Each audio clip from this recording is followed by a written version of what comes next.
உலகத்தையே ஜெயிக்க நினைத்த பிரான்ஸ் மாவீரன் நெப்போலியன் கடைசி காலத்தில் பிரிட்டனிடம் தோல்வி அடைந்தார்.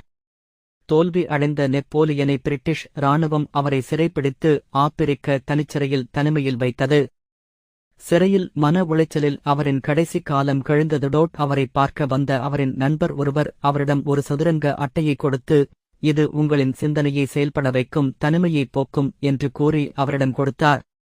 ஆனால் சிறைப்படுத்திவிட்டார்களே என்ற மன உளைச்சலில் இருந்த மாவீரனுக்கு சிந்தனை செயல்படாமல் அதன் மீது கவனம் போகவில்லை. சிறிது காலத்தில் இறந்தும் போனார். பிற்காலத்தில் பிரான்ஸ் அருங்காட்சியகம் மாவீரன் நெப்போலியனிடம் இருந்த சதுரங்க அட்டையை ஏலம் விட அதை ஆய்வு செய்தபோது அந்த அட்டையின் நடுப்பக்கத்தில் சிறிய அளவில் ஒரு குறிப்பு இருந்தது. அதில் அந்த சிறைச்சாலையில் இருந்து தப்பிப்பதற்கான வழியை அந்த குறிப்பு சொல்லியிருந்தது. ஆனால் அவரின் மன உளைச்சலும் பதட்டமும் அவரின் சிந்தனையை செயல்படாமல் ஆக்கி வைத்து அவரின் தப்பிக்க